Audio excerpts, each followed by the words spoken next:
5:30 on CITV.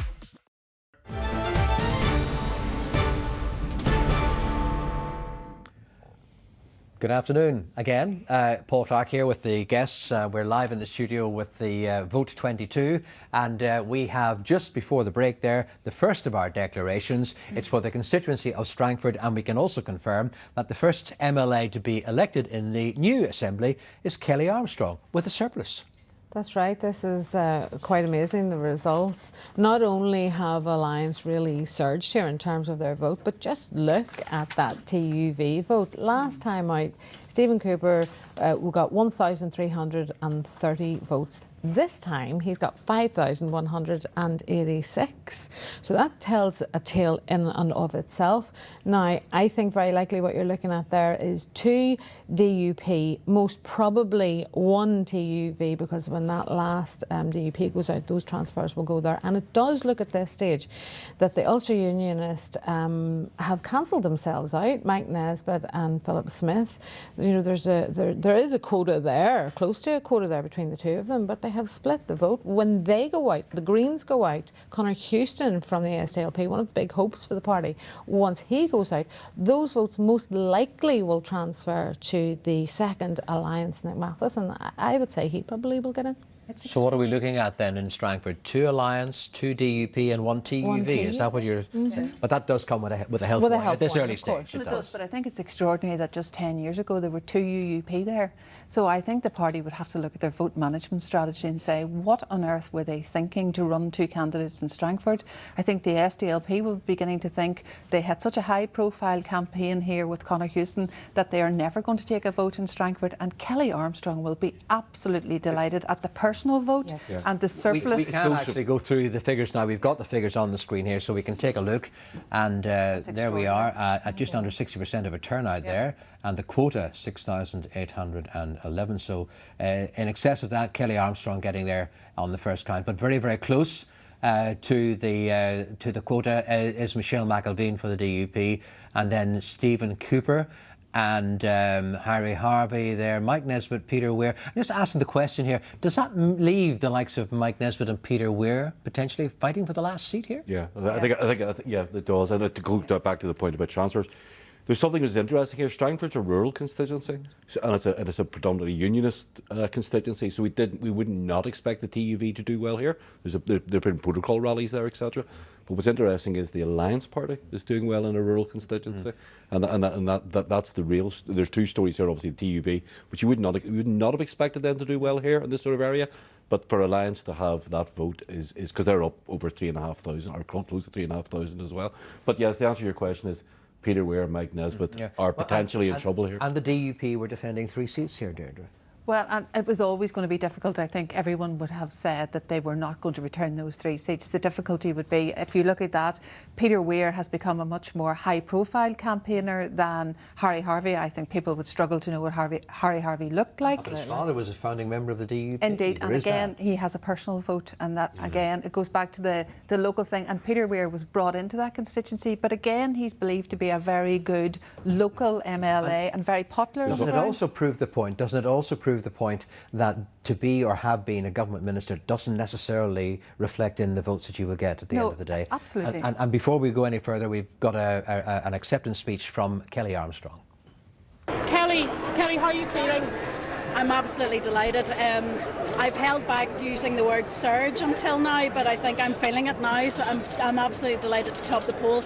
It also means then I have transfers to go to my running mate Nick Matheson, who I cannot wait to see in the chamber. So Monday morning I'll be back in the Assembly. I promised I'd be back there, and I will be back there 9 o'clock on Monday. You're talking about a surge. Are you talking about an Alliance surge? An Alliance surge. I'm not going to say a tidal wave at this moment in time because we have a long time to go yet, but it's amazing, and it's being shown in the vote today. What do you think the message then has been from the voters in this election? The voters made it very clear in the door they want a government that works, and they want a government with parties that work together, and that's what the Alliance will be delivering. Will it deliver a second seat in Strangford? I would think so, yes. I would imagine and I mean, this is all guesswork, and sometimes this is more art than science, but certainly you would imagine in the order that they would go out, it would be more likely that the transfers will go to Alliance, because they always are transfer friendly. So it looks like Nick Matheson will attract more votes. And another point, Harry Harvey, not a very well-known politician. I don't think the DUP would be overly happy about losing former Minister Peter Weir in favour of Harry Harvey. Can we just depart from Strangford at the moment, because I want to revisit Gareth Wilkinson again. We want to know now what's been making the headlines in the constituency of Newry and Armagh. Gareth, bring us up to date, please. Well, Paul, there is a big battle within unionism well underway within the constituency of Newry and Armagh. That's because the DUP's William Irwin, who topped the poll here last time round, is being put under big pressure by Keith Radcliffe of the TUV. He's competing in his very, very first election, and by all accounts, he's polled incredibly strongly. Now, I spoke with William Irwin. He's a very cool customer. He says he's just as happy on his dairy farm as he is in Stormont, but he said he's very confident that he can hold off the challenge that is posed by the TUV. But I also spoke to Keith Radcliffe. He's certainly snapping at the DUP's heels. He was in bullish form as well. He didn't dismiss either the possibility that there could even be 2 unionist seats within this constituency. Now, Sinn Féin had 3 seats in this constituency. Their vote has certainly come out here, and they're well on course to retain those 3 seats, including, of course, Finance Minister Conor Murphy. He looks like a safe bet to returning to Stormont. The SDLP's Justin McNulty had a great performance last time round. He hasn't had such a great performance this time by all accounts, but I don't think the SDLP are too worried in terms of him returning to Stormont. But of course, it's still all to play for. And really, this is a constituency where for years and years things have not changed, but things could get shaken up this time round. Gareth Wilkinson, thank you very much indeed. And while we're still digesting the first figures that we have for the first count in Strangford, we're going to move on now to East and North Antrim, those 2 constituencies. And our reporter Eden Wilson is covering that count for us at Jordanstown. Now, North Antrim, probably the best chance for the TUV to gain a seat here. Is that likely to happen? Yes, Paul, North Antrim is very much TUV's strongest territory, of course. Jim Allister, the party leader, is hoping to secure his running mate, Matthew Armstrong. And the thinking is, if he can't make gains in North Antrim, his home stomping ground, really, where can he? Of course, it's also the DP heartland. The incumbent MLAs, Paul Frew and Mervyn Story, will be trying to hold on to those seats. But of course, there's the popular Robin Swan. He enjoyed a high profile over the pandemic as Health Minister. The party is hoping that he'll return a strong personal vote. But the story we'll be looking at closely is, again, the Alliance Party. Patricia O'Lynn is vying for that 5th seat. If she were to win it, she would be the first ever Alliance candidate to sit in North Antrim, and indeed the first woman. But of course, not forgetting Sinn Féin's Philip McGuigan, who topped the poll in 2017. But there's only 5 seats. We'll just have to see how it plays out. Well, let's move to the neighbouring constituency of East Antrim. A possible gain for Alliance then, at the expense of the Ulster Unionists. Are you hearing that? Yes, indeed, Paul. It seems very much to be an Ulster Unionist v Alliance battleground in East Antrim at the moment. Earlier I spoke with the Ulster Unionist Party's Roy Beggs, who seemed very anxious indeed about his seat, and indeed quite worried that he might lose it. That would be a huge blow personally. He's been an MLA in East Antrim since 1998, 24 years of his career. And of course, conversely, John Stewart, according to the party's tallies, seems to be doing well. But who will gain a seat? Well, the Alliance Party are quietly confident that Danny Donnelly is doing well according to their tallies. I'm told that he's balancing well with Stuart Dixon, and they're hopeful that he can get that last seat. OK, thank you very much indeed, Eden. Now, we're able to go next to the Count Centre. Oh, well, sorry, before we do that, we'll just have an analysis, if we may, on the situation there that has just come to us from North and East Antrim. Deirdre Heenan. Well, I suppose the TUV are hoping that they will make gains there because that appears to be their best chance. So very interesting, the report from Newry and Armagh, where the TUV are also polling well and seem to be doing well in rural areas. So that will be a bit of a surprise because Newry and Armagh is such a settled constituency that we don't really expect much change there. So I think we will be keeping a careful eye on that. Antrim, the UUP, will be worried. They will be worried about holding those seats because they are under pressure. What chance to TUV in Antrim, North Antrim? Not likely, but it's so difficult to say. We have to put a health warning on all of this. But the TUV, Jim Allister will be hoping to bring a running mate with him, and at this stage it does look possible. We wouldn't rule it out. I imagine Philip McGuigan will feel quietly confident of holding his seat. But again, going back to our previous conversation, Alliance are polling well. And imagine in 2022 we're talking about the first ever woman in the constituency. Yeah, and again, the Ulster Unionists seem to have been blunted here. It's just the thing we keep saying, you're fishing in the same pond, and it's now hit the SDLP, it's hit the Ulster Unionists in the past, and clearly there is something in our society where there is a socially liberal community. There are people who are non-constitutional, there are people who wish to have this different type of politics. But the point is, they're probably, if you added them together, they're one party. They're not three, and I think that's what we're finding. We will have an opportunity to talk further about this in a moment, Tracy, because we're going to join Judith Hill now, who's ready to speak to the DUP, the DUP candidate for South Belfast, former leader, and indeed the current Minister for Agriculture, and that's Edwin Poots. Over to you, Judith.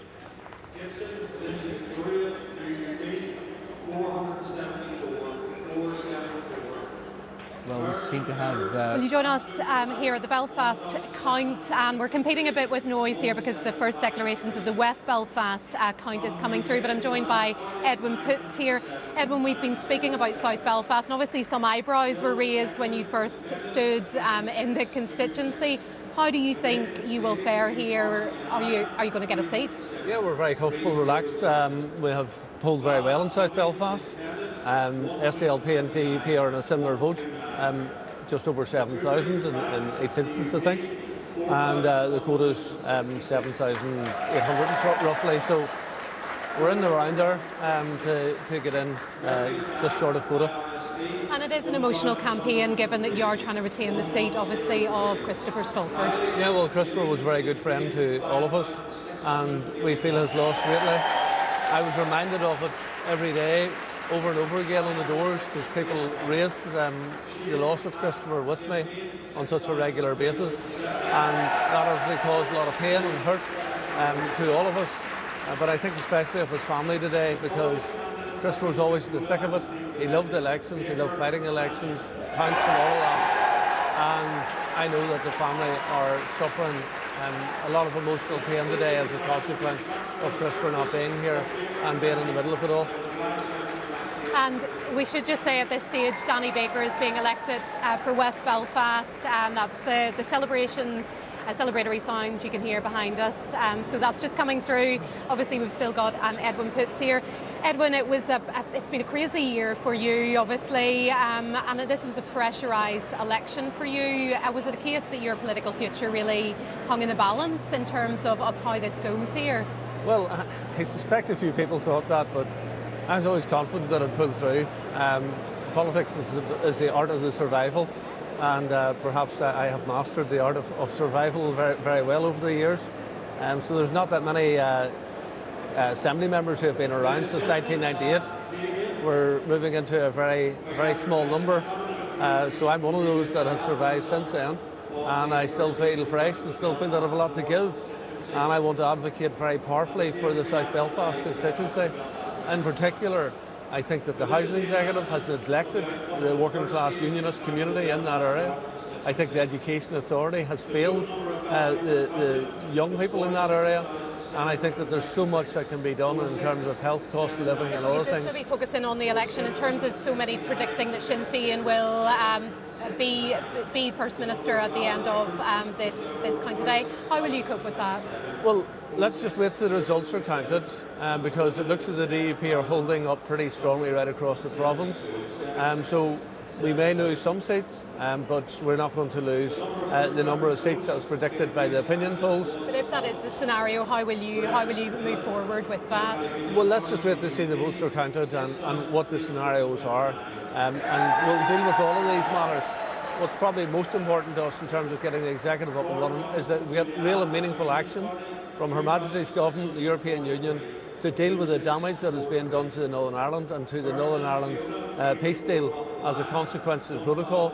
And they need to recognise that the European Union is driving a stake through the peace process if they do not actually ensure that there is real, meaningful change made that removes the barriers between Great Britain and Northern Ireland. OK, thank you for joining us, Edwin. Thank you for completing the sounds there. Just to reiterate, that was Daniel Baker, elected in West Belfast, and that's literally just happening as we speak here. Judith Thill, thank you very much indeed. Now, Deirdre, you were listening very closely to what Edwin Poots was saying there.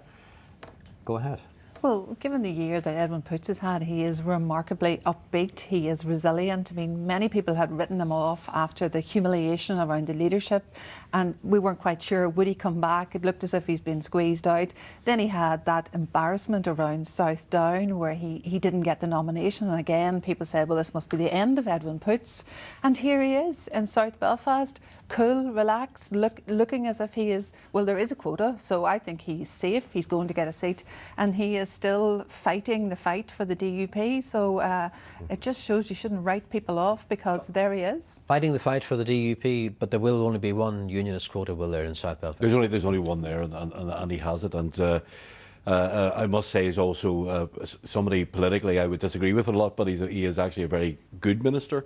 He's a very thoughtful person, and he's actually somebody who could deliver. So I'm not surprised a rural guy comes into an urban constituency, but he's popular amongst that sort of Protestant working class electorate. Okay, we're just seeing some images there of celebrations in Belfast at the election of Danny Baker for Sinn Féin in West Belfast. Tracy. Yes, Danny Baker has come in. And we're just hearing Jerry Kelly elected in North Belfast as well. Well, there we go. So Danny Baker has come in. And also Carol Nicullen. I'm sorry, they're all coming at once here, but this is breaking news. This is what a day like today is all about. So just to recap, Carol Nicullen and Jerry Kelly are both re-elected for Sinn Féin in North Belfast. And Daniel Baker has been elected as Sinn Féin MLA for Belfast West.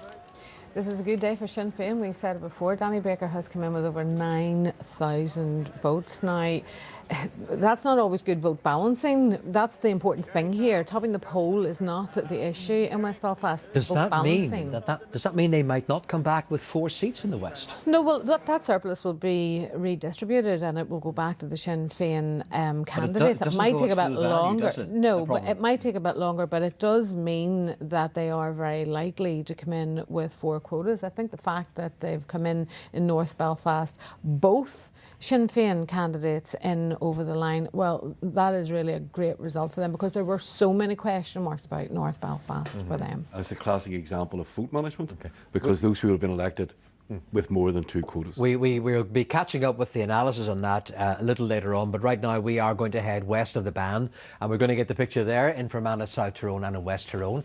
Covering those 2 constituencies for us are Sarah O'Kane, who's in Magherafelt. So let's start with Fermanagh and South Tyrone. Sinn Féin have 3 seats there. Will they hold them, or might the SDLP take 1? And what of the Ulster Unionist, Rosemary Barton?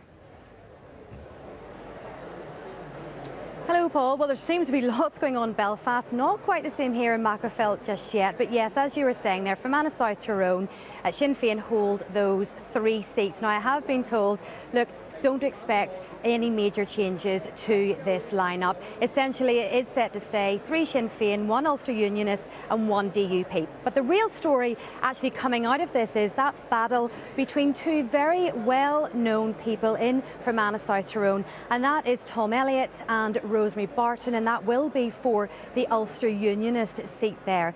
Now, we all know Tom Elliott. Is he going to make that comeback? He is the former Ulster Unionist leader. He is a former MP, very well known in the area.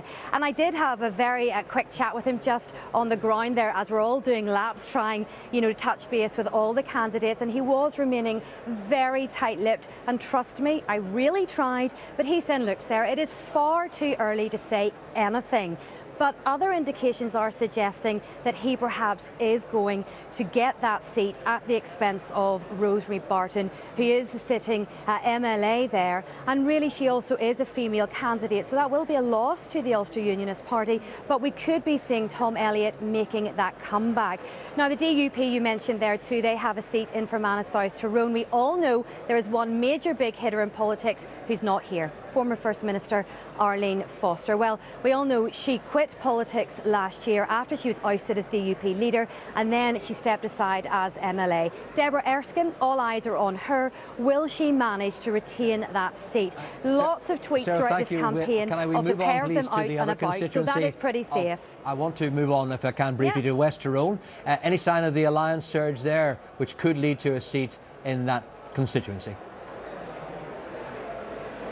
Well, just before we came on it there, I have to be honest, I've been left quite confused. Initially, it was suggested the Alliance Party are polling and doing really strong. The man himself, Stephen, said to me, look, they have got quite a substantial increase in vote. Though I have been talking to Daniel McCrossan of the SDLP, the other candidate there, and he's saying, look, they're down votes and he feels pretty safe with his seat. I'm also being told that Sinn Féin will retain those 3 seats, and it's Nicola Brogan who actually is coming out on top. But this is one to watch, because essentially it could come down to that 5th seat. Will it be the alliance coming through? And you know, it is really very early stages, getting whispers from all corners, but again, it's just one to watch. Okay, thank you very much indeed, Sarah. Let's analyse what we've been hearing from Fermanagh South Tyrone and West Tyrone now. Tracy, let me start with you. 2 candidates for the Ulster Unionists in Fermanagh South Tyrone. Yeah, this is Strangford all over again. And, you know, from the moment that it was announced that Tom Elliott was going to run in Fermanagh South Tyrone, people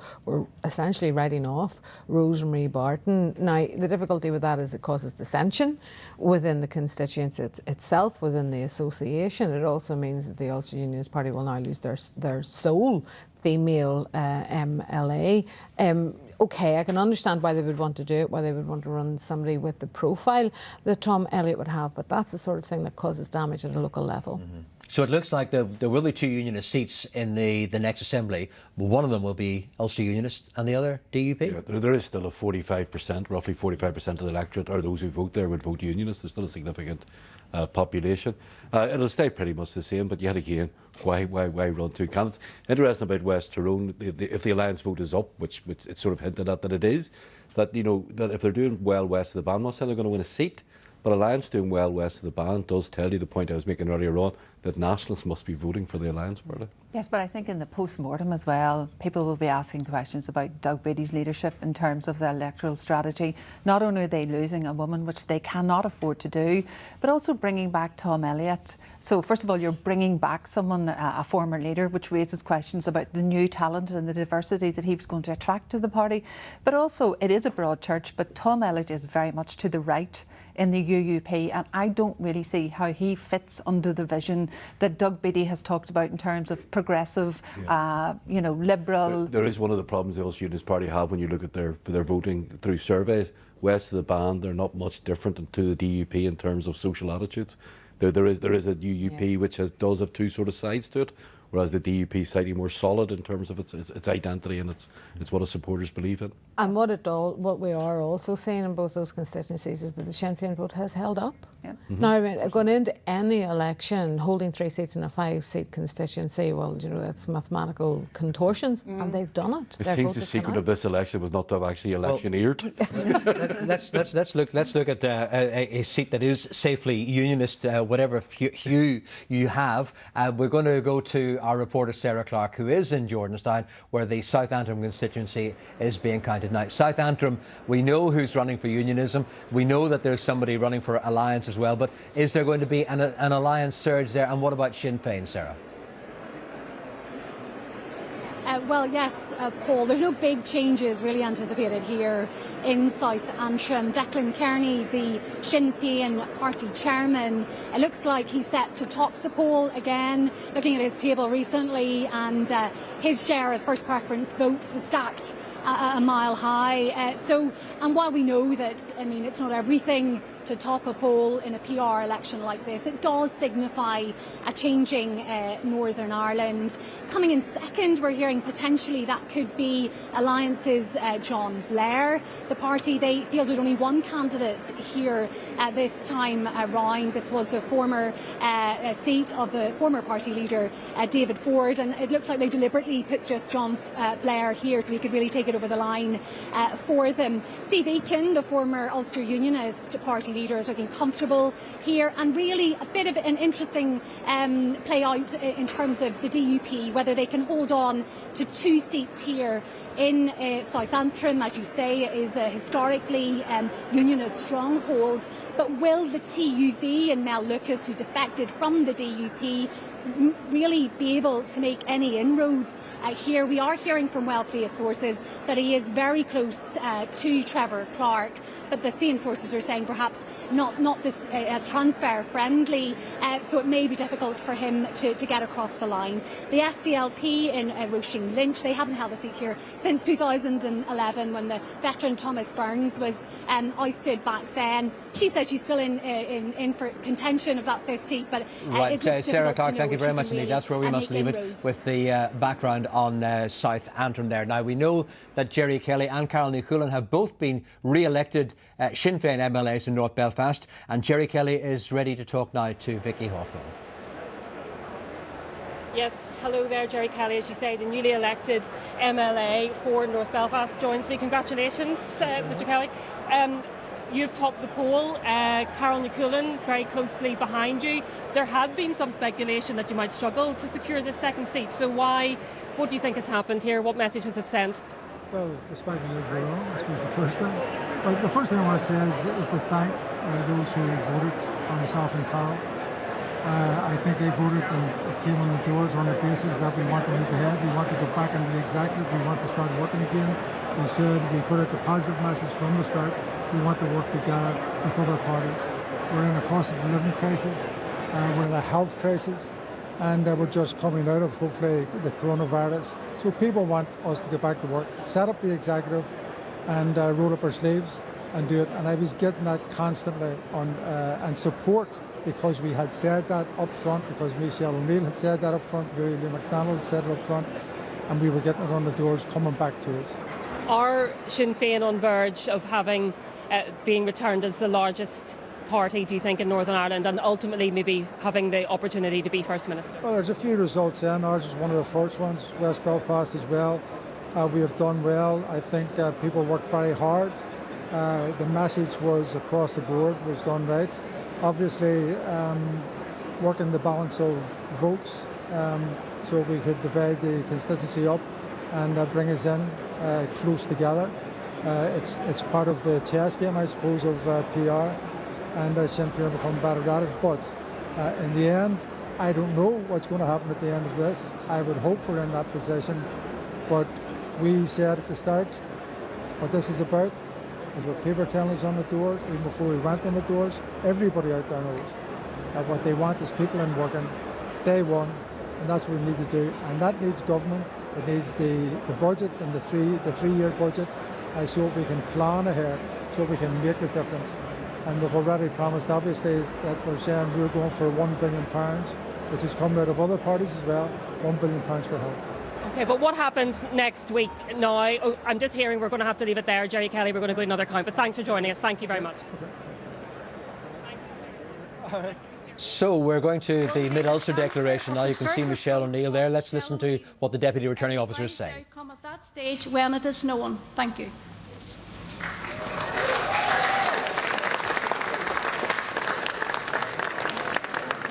That Michelle O'Neill has just been elected there as Sinn Féin MLA for Mid-Ulster. We don't have access to the other figures there, but so far we've got four returned for Sinn Féin at the moment. 3 in Belfast, 1 in Mid-Ulster, and Alliance have one bag as well.